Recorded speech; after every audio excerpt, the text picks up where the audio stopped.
తాజా లోకల్ వార్తలు వెంటనే మీ ఫోన్లో తెలుసుకోవాలా? ఇప్పుడే ప్లే స్టోర్ లో ఐబీ స్మార్ట్ న్యూస్ అని సెర్చ్ చేసి యాప్ ను డౌన్లోడ్ చేసుకోండి. డిస్క్రిప్షన్ లో లింక్ ఉంది. Download now. భద్రాద్రి కొత్తగూడెం జిల్లా భద్రాచలంలో ప్రభుత్వ నియమాలను ఉల్లంఘిస్తూ ప్రైవేటు ల్యాబ్ నడుస్తుండటంపై స్థానికులు ఆగ్రహం వ్యక్తం చేస్తున్నారు.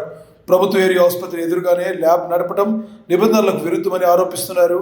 ఆరోగ్య శాఖ ప్రకారం ఆసుపత్రి పరిధిలో ప్రైవేట్ ల్యాబ్లు, మెడికల్ షాపులు, అంబులెన్స్లు ఉండకూడదని స్పష్టమైన నిబంధనలు ఉన్నప్పటికీ వాటిని ధిక్కరించి ల్యాబ్ నిర్వాహకుడు కార్యకలాపాలు కొనసాగిస్తున్నారు.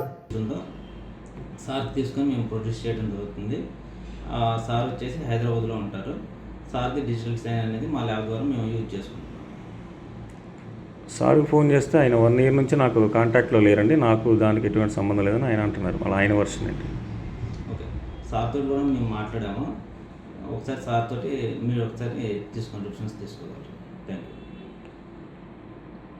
యూ. నేను సార్తో మాట్లాడి దాన్ని ఒకసారి సమస్య అయినా నాకు అసలు సంబంధం లేదు, ఆ సంతకానికి నాకు ఎటువంటి బాధ్యత లేదని ఆయన అంటున్నాడు. ఆల్రెడీ పర్మిషన్స్ డిఎంహెచ్ఓ నుంచి పర్మిషన్స్ ఇవి ఇచ్చేటప్పుడు మాకు పూర్తి స్థాయిలో వెరిఫై చేసిన తర్వాతే ఇస్తారు. సో ఆ విధంగా పర్మిషన్స్ అన్నీ కూడా వచ్చాయి. సార్ది డిజిటల్ సైన్ కూడా మేము ప్రొడ్యూస్ చేయడం జరిగింది డిఎంహెచ్ఓ ఆఫీస్కి. ఆయన ఓకే అన్నారు, కానీ ఆఫ్టర్ 1 year నుంచి అయితే నాకు సంబంధం లేదు. బిఫోర్ 1 year నుంచి నేను కాంటాక్ట్లో లేనని చెప్తున్నారు.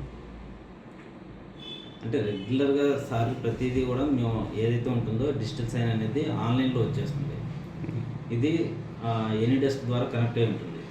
ఓకే, సో అంటే ఇప్పుడు డాక్టర్ పర్యవేక్షణ లేకుండా మీరు ఇష్యూ చేస్తూ ఉంటే అది ఇబ్బంది అవుద్ది కదా, రేపొద్దున ఏదైనా పేషెంట్లు చెకప్లు చేయించడానికైనా ఇంకో దానికైనా. పేషెంట్స్కి సంబంధించినంత వరకు మేము పూర్తి స్థాయిలో టెక్నీషియన్స్ చేసి చూసుకున్న తర్వాతనే ఇస్తాము. ఏదైనా అబ్నార్మాలిటీస్ వచ్చాయి అన్నప్పుడు కంపల్సరీ డాక్టర్కి మేము చూపించిన తర్వాత అప్రూవల్ తీసుకున్న తర్వాతనే ఇస్తాము. ఇప్పుడు డాక్టర్ గారిది అయితే అఫీషియల్గా ఉందంటారు మీ దగ్గర?